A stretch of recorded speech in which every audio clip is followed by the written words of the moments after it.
사랑하는 여러분, 주일날 예배당에 오신 것 주님의 이름으로 환영합니다. 잘 오셨습니다.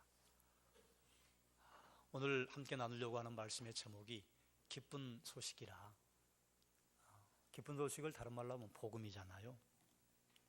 복음에 관한 말씀을 잠시 좀 나누려고 하는데, 이 말씀은 우리가 지난주에 나누었던 부모여 자녀를 제자 삼으라 하는 말씀과 연결이 됩니다. 에덴 동산에서 시작된 인간의 타락이요, 에덴 동산에서 아담과 하와가 하나님께서 먹지 말란 나무의 열매를 따먹은 것, 꼭 그 열매를 먹어서 그것이 죄악이 아니라 그 열매를 따먹지 말라고 한 하나님의 말씀을 어기고, 그리고 그 배후에 어떤 마음을 가지고 있었는가 하는 것이 에덴 동산의 타락 아닙니까? 그런데 여러분, 에덴 동산의 타락을 창세기 3장에 보면 뱀이 유혹을 하지 않았다면 그게 있었을까요? 없었을까요? 겉으로 보기는 뱀의 유혹 때문에 에덴 동산의 타락이 시작이 된 것 같아요. 여러분은 어떻게 생각하십니까? 뱀의 유혹 때문에 인간이 타락을 했을까요? 저는 그렇게 생각하지 않습니다. 인간의 타락은 이미 아담과 하와의 마음속에요, 하나님이 대범은 어떨까? 우리가 이 정도 영광을 가지고 있으면 하나님의 영광에 우리가 비견할 만하지 않을까? 그래서 하나님 되려고 하는 마음에서 이미 시작되었습니다. 뱀은요, 거기에 그들의 잔잔한 마음에 돌 하나 던진 거예요. 이미 그 안에서 교만의 싹, 타락의 싹이 트고 있는데요, 거기에 불을 던진 것 뿐입니다. 뱀을 평가할 때 지혜로운 동물로, 또 간교한 동물로 평가를 합니다. 사탄은 피조물 가운데 가장 지혜로운 뱀을 이용해서 교만의 싹이 튼 인간의 마음에요, 타락의 당위성이라고 하는 돌을 던졌습니다. 그게 뭐예요? 너희도 하나님처럼 될 수 있다?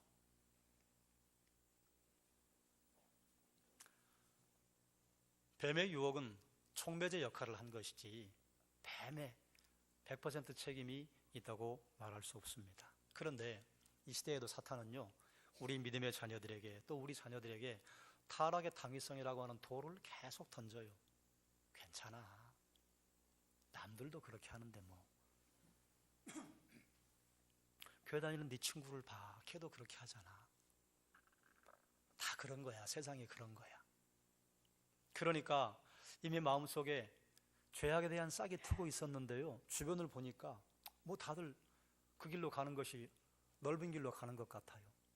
넓은 길에 사람들이 많으면 사람은요, 그 군중 속에 들어가 있으면 담대해집니다. 그래서 우리는 자녀들을 위해서 가정과 교회가 힘을 합해야 합니다. 사랑하는 여러분, 사랑하는 부모님들, 자녀들을 제자 삼으시기를 주님의 이름으로 축원합니다.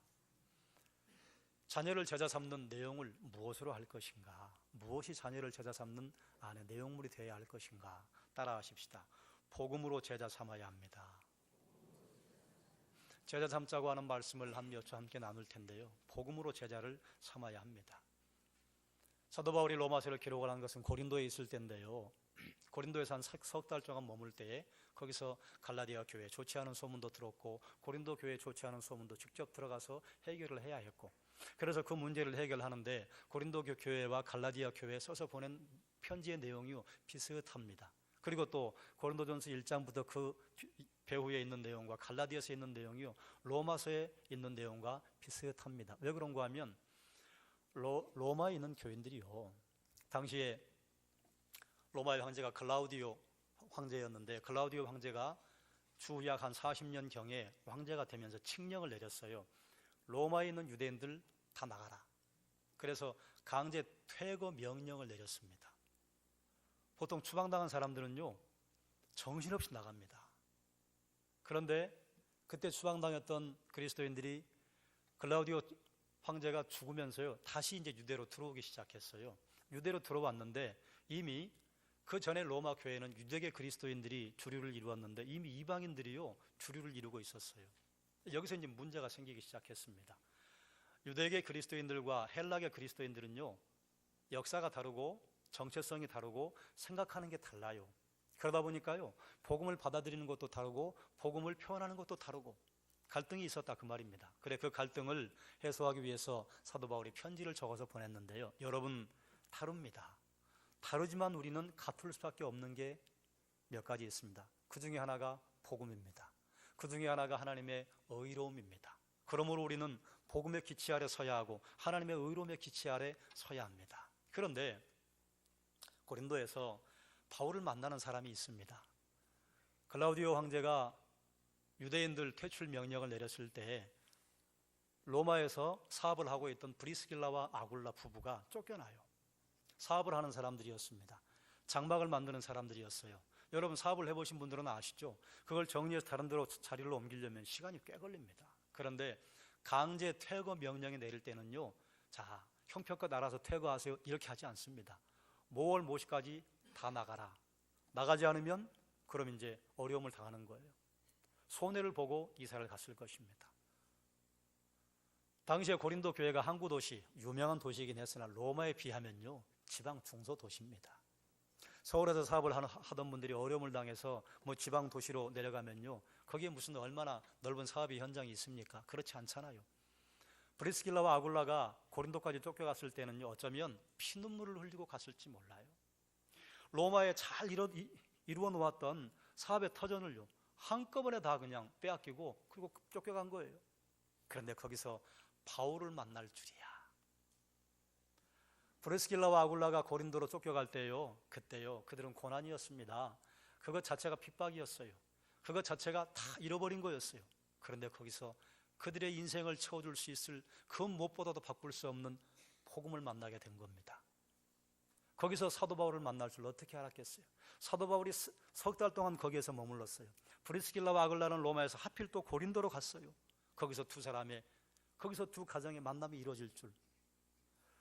브리스길라와 아굴라에게는 고난과 핍박의 현장이었는데요 그게 그들에게 복의 자리였습니다. 그래서 그 이후로 바울의 복음을 전하는데 동역자가 되지 않습니까? 그리고 바울은요 말미에 노년에 브리스길라와 아굴라 나의 목숨과도 같은 동역자들이다 하는 평가를 해줍니다. 사랑하는 여러분, 그리스도인의 가는 길도 그렇습니다. 때로는 핍박이고 고난이고 어려움인 것 같아요. 바닥을 치는 것 같아요. 아이고 이렇게 바닥을 치면 이제 어떻게 다시 일어날까? 그런데요 거기서 하나님께서 다시 시작하게 하시잖아요. 거기서 하나님께서 하나님 앞에 서게 하실 줄이야. 거기서 하나님께서 예수 그리스도 앞에 우리를 서게 하실 줄이야. 그러니까 그리스도인의 삶은요 모험이요, 그리스도인의 삶은요 매일매일 긴장의 연속이요, 그리스도인의 삶은요 그래서 승리가 되는 것입니다. 우리가 천국에 불려 올라갈 때까지 우리의 인생은 끝난 게 아니에요. 특별히 그리스도인 인생은 끝난 것이 아닙니다. 그러므로 사랑하는 여러분, 혹시 지금 어려움의 길을 가고 있으세요? 혹시 지금 힘든 길을 가고 있습니까? 여러분 거기가 끝이 아니라고 하는 것을 여러분 마음에 새기시기 바랍니다. 여러분에게도 하나님께서 어려움을 은혜로, 고난의 현장, 핍박의 현장을 하나님께 주시는 축복의 자리로 인도해 주시는 하나님의 은혜가 가득하게 해주시기를 주님의 이름으로 축원합니다. 바울이 다짜고짜 선포합니다. 나는 복음을 부끄러워하지 않습니다. 바울이 이 말을 왜 했을까요? 당시의 사람들이 복음을 부끄러워했거든요. 고린도전서 1장 23절에 보면 십자가에 달려 죽은 예수 그리스도는 유대인에게는 거리끼는 것이요 헬라인에게는 미련한 것이다. 왜 유대인들에게는 그것이 거리끼는 것이었나요? 신명기 말씀에 보면요 나무에 달린 자마다 저주받은 자다. 예수 그리스도가 구세주라는데 하나님의 말씀에 나무에 달린 자 저주받은 자다 그랬는데 저주받은 자가 그리스도래요. 저주받은 자가 구세주래요. 왜 저주받은 자가 구세주가 되어야 하는가? 피하고 싶은 거예요. 부끄러운 거예요. 헬라인들에게는요 헬라인들이 가지고 있었던 구세주의 개념은요 황제입니다. 황제는 어떤 일을 해요? 군대를 끌고 와서 어려움 당하는 로마 백성들을 구해내고 로마의 영토를 넓히는 게 당시에 그 사람들이 생각하던 구세주예요. 그런데 예수 그리스도는요 펄뜨기 굵다며, 힘도 많다며, 능력도 행했다며 왜 십자가에 죽어요? 이겨서 구세주가 되는 것이 헬라인들의 사고였습니다. 그런데 그리스도는요 패배하고 구세주가 됐대요. 너무 미련하다. 너무너무 미련하다. 그래서 사람들이 예수 그리스도를 알기 전에는요 거리끼는 것이요 미련한 것이다. 그러나 여러분 우리는 알잖아요. 부르심 받은 자에게는 그리스도가 능력이요 참된 지혜입니다. 왜 저주받은 자로 구세주가 되셨을까요? 여러분, 갈라디아서 5장에 보면은요, 우리의 정과 욕심을 십자가에 못 박았다 이렇게 말합니다. 십자가에 달려야 할 사람이 누구예요? 그 우리였어요. 원래 거기가 누구 자리예요? 우리 자리예요. 그러니 거기는요, 거리끼는 자리예요. 부끄러운 자리예요.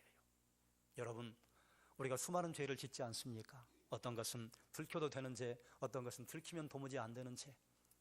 도무지 들키면 안 되는 죄 우리가 지을 때요, 얼마나 전전긍긍합니까? 이거 들킬까 봐, 이게 들통날까 봐. 들통나면 어떻게 돼요?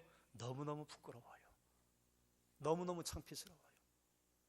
예수님께서 왜 나무에 매달리셔서 죽으시고 구세주가 되셨는가? 너무너무 부끄러움.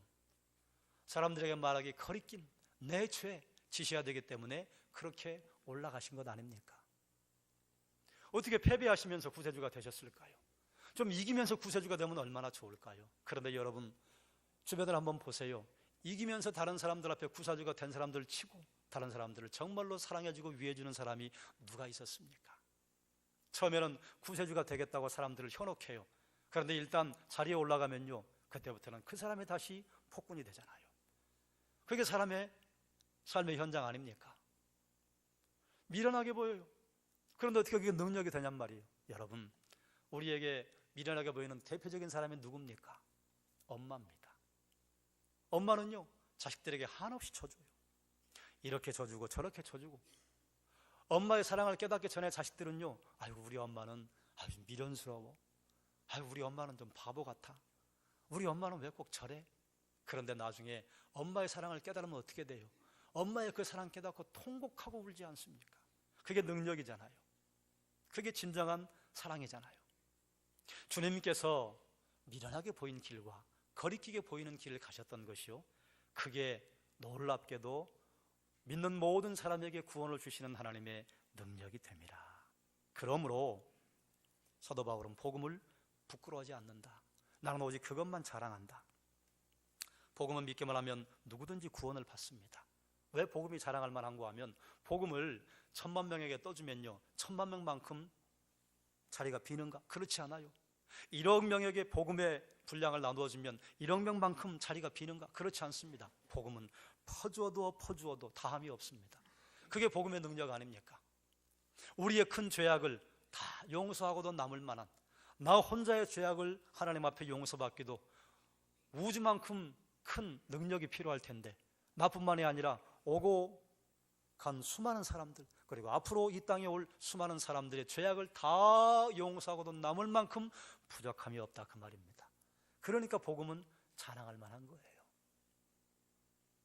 태양이 우리에게 아침 저녁 햇볕을 준 다음에, 아이고 내가 오늘 하루 햇볕을 대지에 주었으니까 그만큼 줄어드는가? 그렇습니까? 언젠가 태양의 능력에 닿을 날이 있을지 모르겠으나 지구의 수성에 금성에 햇볕을 나누어 줬다고 태양에 그만큼 쪼그라드는 일은 없어요. 주님의 복음의 능력이 그렇다, 그 말입니다. 믿는 모든 사람은 예외 없이 구원을 주시는 하나님의 능력이 되기 때문에 나는 복음을 부끄러워하지 않습니다. 모든 믿는 자에게 구원을 주신다고 했습니다. 그러면 구원이 무엇입니까? 여러분, 나는 구원받았습니다 이렇게 말을 할 때 여러분의 마음속에는 어떤 것이 떠오르십니까? 구원의 원래 일반적인 의미는요, 악에서 건지는 것입니다. 이것이 구약 성경으로 가면요, 하나님께서 자기 백성을 건지신다, 이게 구원이에요. 그런데 신약으로 오면요, 하나님께서 자기 백성을 구하시는데 예수 그리스도를 통해서 구하심을 시작하셨다. 구약에서 하나님께서 이스라엘 백성들을, 하나님의 백성들을 구하시는 것은요, 애굽의 압제에서, 환난과 어려움에서 건지시는 것을 의미합니다. 구원이라고 하는 것은요, 여러 가지 의미가 있어요. 구해내다, 소생시키다, 치유하다, 하나님 나라에 들이다, 그리고 영원한 생명을 주시다. 그러므로 내가 구원받았습니다 하는 것을요, 내게 적용을 하면요, 여러 가지 의미로 적용을 시킬 수 있습니다.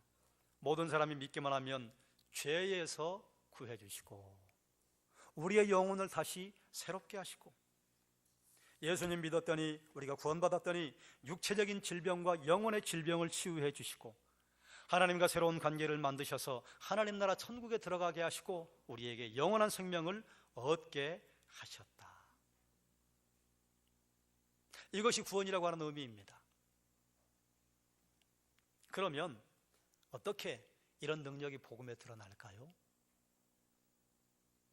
그걸 17절에는 이렇게 말합니다. 복음에는 하나님의 의의가 드러나서 믿음으로 믿음에 이르게 하나니. 하나님의 의의가 드러난대요. 복음에는 하나님의 의의가 나타납니다. 그럼 하나님의 의의가 뭡니까? 우리가 가지고 있는 의로움, 우리가 가지고 있는 정의의 개념은요, 죄 없는 상태, 무죄한 상태, 이걸 의라고 생각하는데요, 성경에서 말하는 건요 그런 의미가 아닙니다. 구약 성경에서는 의는요 하나님의 절대적인 속성이잖아요. 그런데 하나님의 그 절대적인 속성 앞에 인간이 반응하는 행동을 보였을 때 그것을 의라 말했습니다. 사무엘상 24장 7절에 보면요, 다윗에게 이르되 나는 너를 학대하되 너는 나를 선대하니 너는 나보다 의롭도다. 다윗이 사울을 죽이지 않은 것을 사울이 이렇게 평가했어요. 너 나 선대했으니 너는 나보다 의롭구나. 그러면 여기서 의롭다고 하는 것이 다윗이 죄가 없다는 상태인가요? 아닙니다. 다윗이 왜 사울을 선대했을까요? 하나님께 기름 부음 받은 자이기 때문에. 그래, 누구를 의식해서 사울에게 선대하는 거예요? 하나님을 의식해서. 하나님을 의식해서 사람들에게 한 행동, 이것을 의로움이라 구약 성경은 말해요. 이걸 의롭다고 해요. 죄가 없는 상태가 아니에요. 신약에서는 이걸 조금 더 자세하게 설명합니다. 한번 따라 하실까요? 전가된 의. 또 따라 할까요? 실제적인 의. 신약 성경에서는 좀 자세하게 두 가지로 구분하는데요, 전가된 의는요 넘겨받은 의예요. 넘겨받은 의는 무엇인가 하면 우리가 어떤 행동을 했기 때문에 우리가 의롭다고 인정받은 것이 아니라 그리스도를 믿는 믿음을 보시고 하나님께서 우리를 너 의롭다 이렇게 선포하시는 행위, 이걸 전가된 의라고 합니다. 우리에게는 아무런 공로가 없어요. 우리에게는 아무런 능력이 없어요. 그리고 실제적인 의는요, 그럼 우리가 거룩하게 되고 죄가 없는 상태가 된 것이 실제적인 의인가? 아니에요. 우리가 예수 그리스도에게 구원을 받고 예수 그리스도를 따라가며 하나님께서 내게 주신 성령의 능력으로 말미암아 성령의 열매를 맺으려고 몸부림칠 때 그때 빛의 행실이 드러난다면 그것을 의로움이라 말을 하신다, 그 말이에요. 죄 없는 상태를 의라고 성경은 말한 적이 없습니다. 우리가 착각하면 안 돼요. 우리가 의롭다고 하는 것은 누구 덕분인가 하면 하나님 덕분, 누구 덕분인가 하면 예수 그리스도 덕분이라 그 말이에요. 복음이 전파되고 복음이 전파될 때 사람이 그걸 믿음으로써 그 선포를 받아들일 때에 하나님의 의의가 나타나요. 하나님의 의의가 나타나서 우리를 의롭다고 선포하시는데 그때 하나님께서는요 죄인을 하나님과의 새로운 관계 속으로 끌어들이십니다. 그래서 우리가 하나님을 아버지라 부르고 우리를 자녀라고 인정해 주시는 거예요. 그러니까 구약과 신약 성경에서 말하는 의의는요 하나님과 만들어진 새로운 관계를 말하는 것이지 우리가 도덕적으로 무흠하다거나 도덕적으로 하나님 앞에 죄가 없는 상태로 들어갔다고 하는 것을 말하는 것이 아니다, 그 말입니다. 그게 하나님의 의예요. 이것과 같아요. 어린아이가 진흙탕 속에서 막 놀다가 집에 들어왔어요. 그런데 어린아이들에게 샤워를 하라고 그러면 뭐 제대로 합니까? 엄마가 아이를 욕탕으로 데리고 가서 씻겨주고, 그리고 엄마가 새로운 옷을 입혀주는 거예요. 아이가 입는 거 아니에요. 아이가 씻는 것 아니에요. 하나님께서 우리를 씻어주시고 하나님께서 우리에게 의롭다고 하는 옷을 입혀주신 거예요. 우리가 한 게 없습니다. 그게 하나님의 의다. 그러면은 우리가 예수 그리스도를 믿을 때에, 우리가 하나님 보내주신 독생자 예수 그리스도 믿을 때 믿음으로 말미암는 하나님의 의가 나타나서 구원에 이른다 했는데, 그럼 믿음이 뭡니까? 여러분 믿음을 어떻게 정의하고, 여러분 난 예수 믿습니다 그럴 때 또 여러분은 무엇을 생각하십니까? 오늘 우리가 읽은 성경 본문은요 오직 하나님의 의가 나타나는 것은 믿음으로 말미암아 가능하다고 그랬습니다. 믿음으로 믿음에 이르게 하나니 이렇게 기록이 되었는데, 이것은요 이런 의미예요. 처음부터 마지막까지 오직 믿음으로 말미암는 하나님의 의입니다. 처음도 하나님의 의, 그 믿음으로 말미암아. 마지막도 하나님의 의, 그것도 믿음으로 말미암아. 오직 믿음으로만 하나님의 의가 나타난다 그 말입니다. 우리의 행실, 하나님 앞에 우리의 선행 도무지 설 자리가 없다 그 말이에요. 자, 여러분, 믿음이 무엇인가? 어떤 사람이 여러분에게 5천만 원을 주겠다고 이야기를 했어요. 여러분, 좋은 일입니까? 안 좋은 일입니까? 뭐 그런 일을 당해본 적이 없으니까 별로 생각을 안 하시는 모양인데 그건 좋은 일이죠. 5천만 원 저에게 준다는데 할렐루야죠. 그런데 그 사람이 나에게 5천만 원을 준다고 할 때 그걸 믿을 수 있습니까? 없습니까? 어떤 사람이 나에게 5천만 원 내가 너에게 줄게 이렇게 말을 했는데 그 말을 믿을 수 있다면 우리는요, 그 사람이 한 말을 믿는 게 아니라 누구를 보고 그 말을 믿을 수 있는 거예요? 그 사람을 보고 그 말을 믿을 수 있는 거예요. 그 사람이 그동안 말을 한 것이 언행일치가 되었고 그렇게 할 만한 능력이 되는 친구라면요, 믿는 거예요.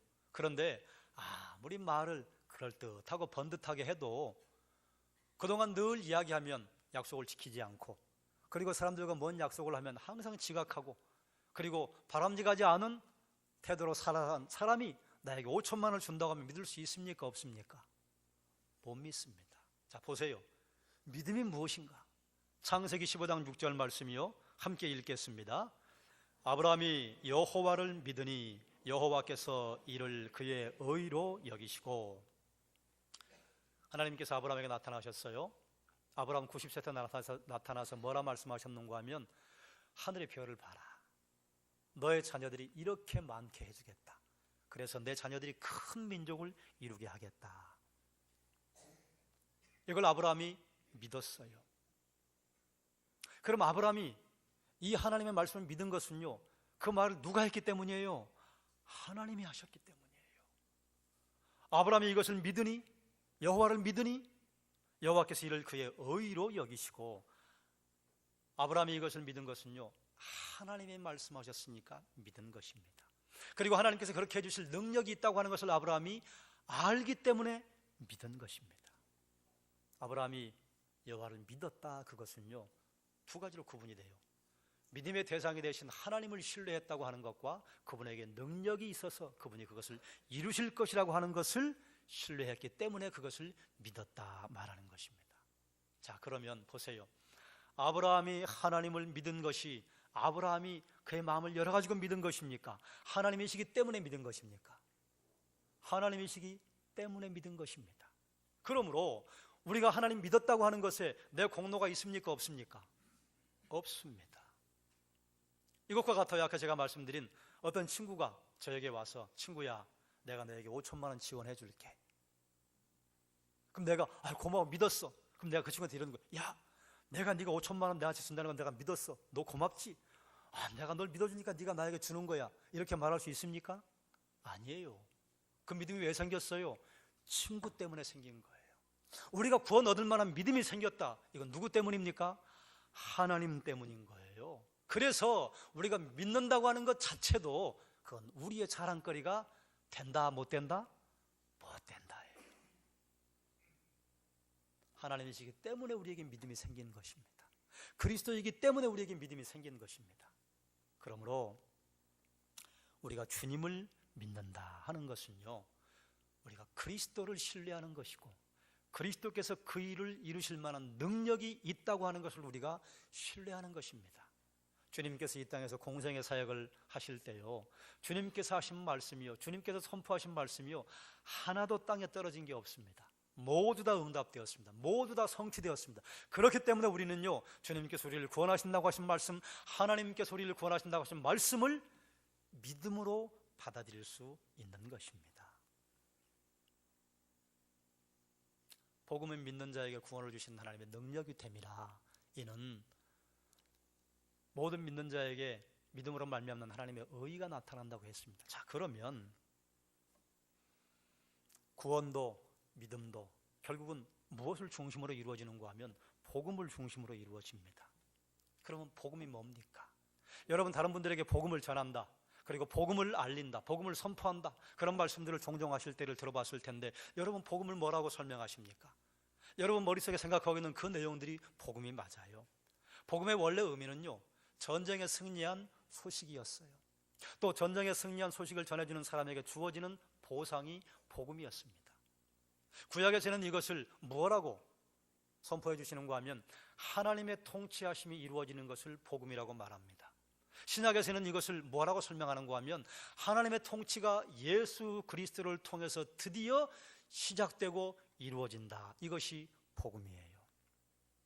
이걸 좀 길게 풀어 설명하면요, 구약에서 예언된 하나님의 아들 예수 그리스도를 다윗의 혈통으로 나게 하시고 죄인을 위해 십자가에 죽게 하시고 다시 살아나게 하시고 예수 믿는 모든 자들에게 구원을 주신다고 하는 것입니다. 그러면 복음의 핵심은 누굽니까? 예수 그리스도입니다.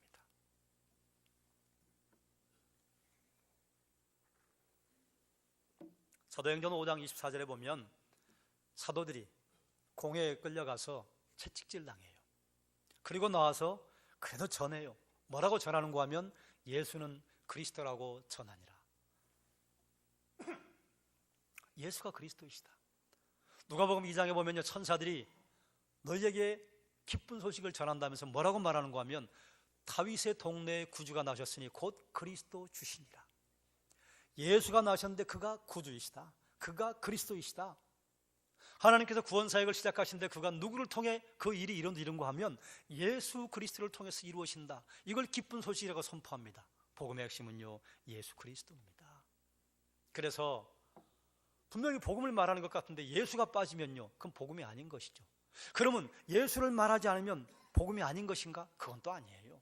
여러분, 예수를 말하면서도 복음 아닌 것을 가르치는 무리들이 얼마나 많이 있습니까?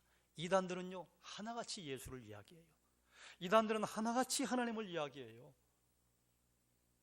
입에 침이 마르도록 예수 그리스도를 이야기해요. 그런데 복음을 말하지 않아요. 그러면 예수 그리스도를 말하지 않으면 복음이 아닌 것인가? 그건 또 아니에요. 예수 그리스도를 말하지 않는 것 같은데 그의 삶이, 그가 하나님 앞에 서 있는 모습이 예수 그리스도 중심으로 서 있으면요, 그럼 복음을 따라 사는 것입니다. 입으로 말을 해도 예수 그리스도의 삶이 드러나지 않으면 그 복음이 아닌 것입니다. 그러나 굳이 예수 그리스도를 말하지 않아도, 이건 누가 그래요? 선교사님들이 선교 현장에 가면 그래요. 복음을 말하면 큰일 나요. 그런데 복음으로 살아요.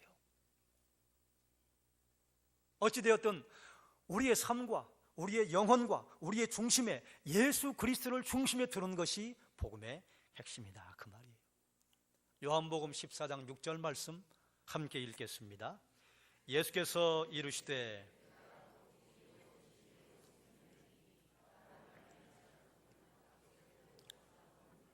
아멘. 다시 한번 복음의 내용이 무엇입니까? 누구든지 죄를 회개하고 예수 그리스도 믿으면 구원을 주신다. 한번 따라하십시다. 누구든지 죄를 회개하고 예수 그리스도를 믿으면 구원을 주신다. 이게 복음의 내용 아닙니까? 그런데 여기서 우리가 좀 생각해 볼 게 있어요. 광야에서 이스라엘 백성들이 하나님께 불순종했을 때 하나님께서 보호하셨던 손을 거두버렸어요. 거두어버리니까요, 지금도 광야에 가면 독사들이 많습니다. 뱀이 많아요. 불뱀들이 진중으로 들어와서 이스라엘 백성들을 물었어요. 물으니까 수많은 백성들이 죽었습니다. 모세가 백성들을 향해 하나님께 중보 기도를 했어요. 하나님, 이 백성을 불쌍히 여기셔서 뱀들을 떠나게 해주십시오. 뱀들이 떠났습니다. 그런데 살아남은 사람들에게는요, 죽음의 고통이 찾아왔습니다. 뱀에게 물렸으니까요. 자, 그럼 여러분, 뱀에게 물리면 어떻게 치료해야 합니까?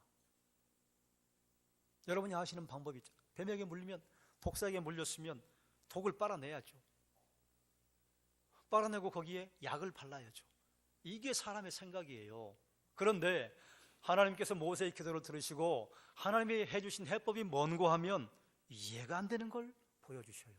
민수기 21장 8절 말씀 함께 읽겠습니다. 여호와께서 모세에게 이르시되 불뱀을 만들어 장대 위에 매달아라. 물린 자마다 그것을 보면 살리라.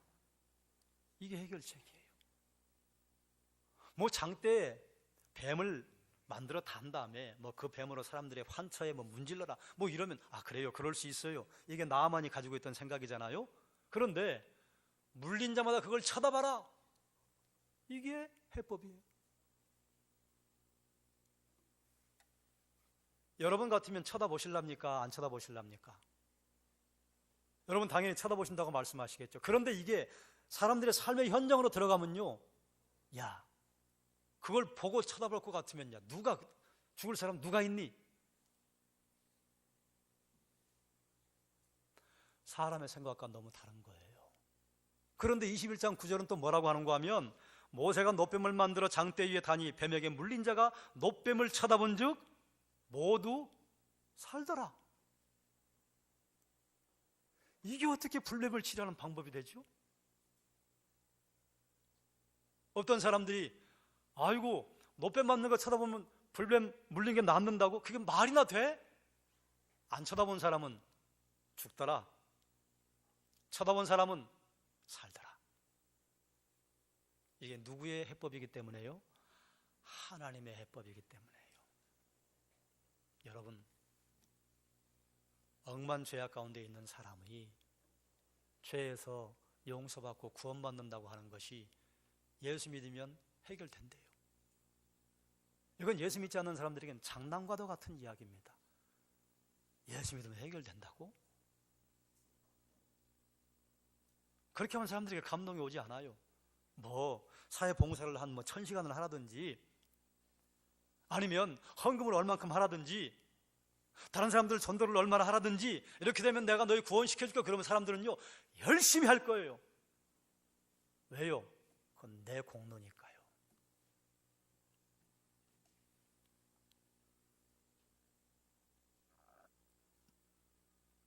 여러분 보셔요. 그렇게 해서 제가 해결될 것 같으면요 다 하죠. 제가 얼마 전에 저희 사택 계단에서 미끄러져 가지고 벌써 한 2년 전인 것 같아요. 손가락이 부러졌었잖아요. 손가락 2개밖에 안 부러졌어요. 다른 데는 다 성해요. 그런데 이거 달랑 2개 부러졌는데요, 이거 온몸이 불편해요. 머리를 감을 수도 없고 글자를 제대로 쓸 수도 없고, 그리고 이게 하나 불편하니까 이걸 신경 쓰이느라고 다른 행동에 제약을 받고. 여러분, 얼굴에 뾰루지가 나면요, 그럼 여러분 그거 놔두실랍니까? 짜낼랍니까? 짜내요. 뱃속에 뾰루지가 나면 여러분 신경 씁니까? 못 씁니까? 그게 종양 아니에요. 왜 신경 안 써요? 안 보이니까. 그런데 어느 게 더 심각해요? 여기가 더 심각해요. 영혼의 종양과 영혼의 금이 간 것과 영혼의 타락을 눈으로 볼 수 있습니까? 없습니까? 못 봐요.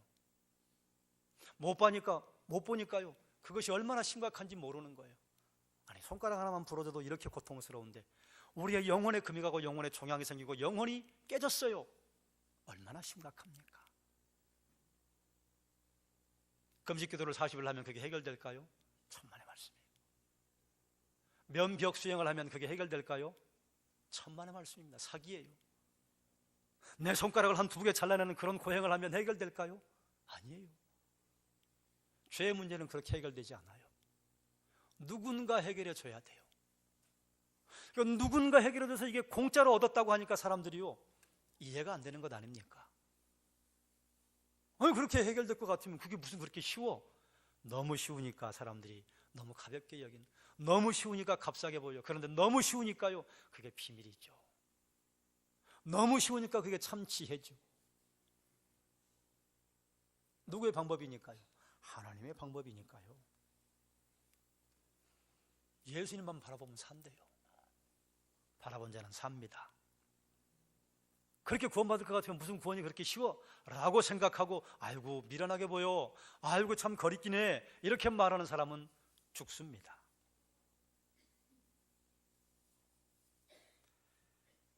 말씀을 정리하겠습니다. 자녀를 제자 삼는 것은 복음으로 제자 삼는 것입니다. 복음은 예수 믿기 전에는요 한없이 부끄러워 보이고 한없이 미련해 보여요. 예수 믿는다고 하는 것 자체가 나약한 사람들이나 가져가는 것 같고, 그리고 자신이 없는 사람들이나 예수님을 구주로 삼는 것 같고, 그러나 복음을 받아들인 사람에게는요, 그것 같은 능력이 어디 있습니까? 그것 같은 진리가 어디 있습니까? 그와 같은 참 보배가 어디 있습니까? 왜냐하면 복음은 한 사람도 예외 없이 모든 믿는 자에게 구원을 주시는 하나님의 능력이 되기 때문입니다. 왜 능력이 됩니까? 복음에는 믿음으로 말미암는 하나님의 의가 나타납니다. 그래서 우리를 의롭다고 하나님께서 인정해 주시는 것입니다. 우리가 예수 믿는다고 하는 것은요, 그 믿음이요, 내가 예수 믿었어, 그래서 내가 하나님에게 공로가 좀 있어, 이런 주장을 하는 것이 얼마나 어리석은지. 우리가 예수 믿은 것이요, 그건 하나님 때문에 믿어진 것이지 나 때문에 믿어진 것이 아닙니다. 우리가 믿는다고 하는 것은요, 예수 그리스도를 신뢰하고 예수 그리스도께서 우리를 구원할 수 있는 능력이 있다는 것을 신뢰하는 것입니다. 그러므로 믿음의 근거는요, 오직 예수 그리스도에게 있는 것입니다. 내가 믿었으니까 내 공로가 조금 있다? 아니에요. 어리석은 소리죠. 누구든지 죄를 회개하고 예수 그리스도 믿으면 구원을 주십니다. 이게 복음의 내용입니다. 이것은 창세 이래로 수천 년 동안 하나님께서 작정하시고 준비하신 하나님의 선물입니다. 복음의 핵심, 예수 그리스도. 내가 곧 길이요 진리요 생명이니 나로 말미암지 않고는 아버지께로 올 자가 없느니라. 오직 하나님 말고는, 오직 예수 그리스도 말고는요, 아버지께로 올 길을 만들어 놓으신 일이 없어요. 수많은 사람들이 다른 길이 있다고 가르치는데 그것이 하나님께로부터 난 것이 아니면요, 그건 진짜가 아닙니다. 오직 예수 그리스도로 말미암아 예수 그리스도를 믿으면 구원을 주시는 이 복음. 부모가 복음 앞에 섰을 때, 부모가 복음으로 말미암아 감사할 때, 부모님의 뒤를 보고 따라오는 자녀들이 복음 앞에 서게 될 것입니다. 여러분, 부모님들은 자녀를 사랑하죠. 그래서 자녀가 하는 일을 모두 다 도와주고 싶고 모두 다 지원해주고 싶고, 그런데 부모님의 레이더망에 자녀들이 걸리지 않을 때가 얼마나 많이 있습니까? 부모의 눈은요, 벽을 통과하지 못해요. 부모의 눈은요, 세대를 통과하지 못해요.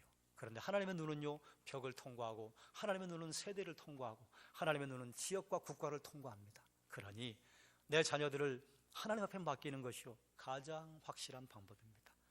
그러기 위해서는요, 내 자녀들이 예수 그리스도 앞에, 복음 앞에 서도록 하는 것.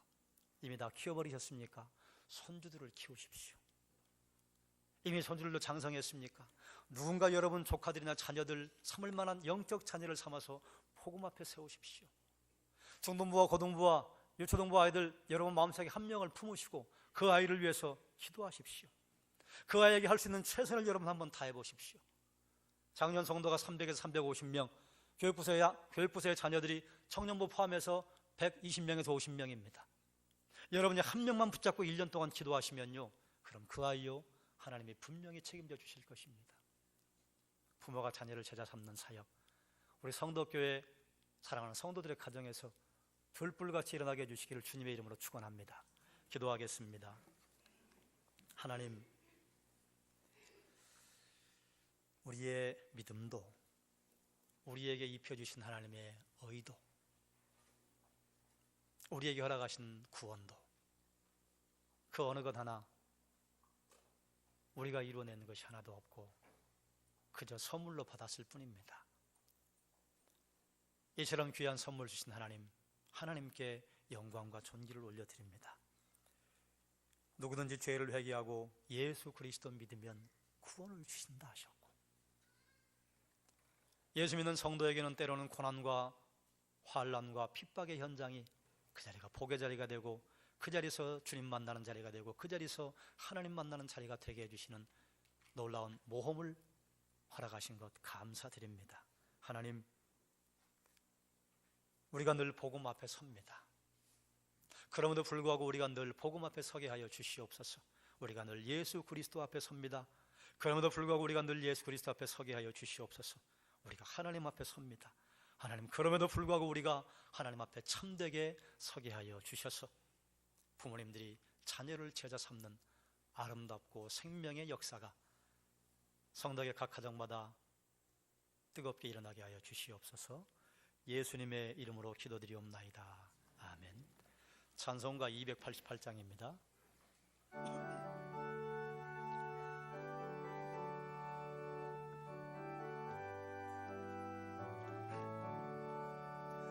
예수를 나의 구주 삼고 성령과 피로써 거듭나니 이 세상에서 내 영혼이 하늘의 영광 누리도다.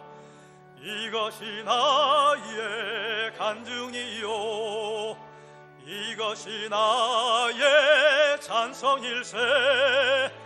나 사는 동안 끊임없이 구주를 찬송하리로다. 온전히 주께 맡긴 내 영 사랑의 음성을 듣는 중에 천사들 왕래하는 것과 하늘의 영광 보리로다. 이것이 나의 간증이요 이것이 나의 찬송일세. 나 사는 동안 끊임없이 구주를 찬송하리로다. 주 안에 기쁨 누림으로 마음의 풍랑이 잔잔하니 세상과 나는 간 곳 없고 구속한 주만 보이도다. 이것이 나의 간증이요 이것이 나의 찬송일세. 나 사는 동안 끊임없이 구주를 찬송하리로다.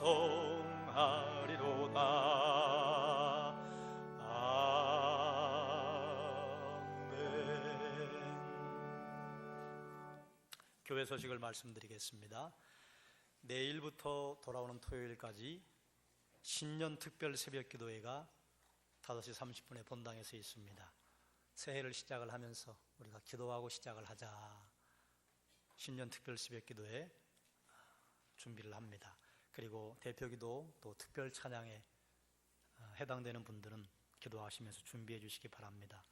가정이나 또 개인별로 새해 기도 제목을 특세에 나오셔서 또 오늘 여러분 주보 안에 기도 제목 적으시도록 유인물을 나눠드렸는데 제출해 주시기 바랍니다. 그럼 그 기도 제목을요 저도 1년 동안 가지고 기도하고 또 우리 당회원들에게도 나눠드릴 겁니다. 그래서 우리 장로님들도 함께 기도하고 여러분이 오늘과 이번 주간에 내주신 기도 제목은 올해 또 11월이나 12월 달에 아마 10월 말이나 11월이 되겠죠. 주일에 특별 새벽 기도를 할 때 나눠드리겠습니다. 그러면 이제 여러분이 한 해 동안 우리의 기도에 하나님이 어떻게 응답하셨는가 점검해 볼 수 있을 것입니다. 다음 주일에 2017년 선교 헌금 작정이 있습니다. 여러분이 힘에 지나도록 선교 헌금을 해주셔서 우리가 선교 사역을 힘있게 감당했습니다. 올 한 해도 여러분의 헌신을 부탁을 드리겠습니다. 목장 모임은 오늘 환영 행사로 진행하시기 바랍니다. 그리고 목장에서 만약에 목장 모임을 진행을 하실 것이라면 로비에 목장 교환이 준비가 되어 있고 또 목자들을 위해서 목장 인도하시도록 자료를 헌금함에 꽂아놨습니다. 목자들께서는 수령해 가시기 바랍니다. 그리고 오늘 오후 예배 후에 목자 모입니다. 목자들은 신임 목자들 한 분도 빠짐없이 참석해 주시기 바랍니다. 배단위 찬양대 연습이 오후 1시 40분에 찬양대 연습실에서 있습니다. 서울 남로의 재직 세미나가 오늘 오후 5시와 내일 저녁 7시에 동강교회당에서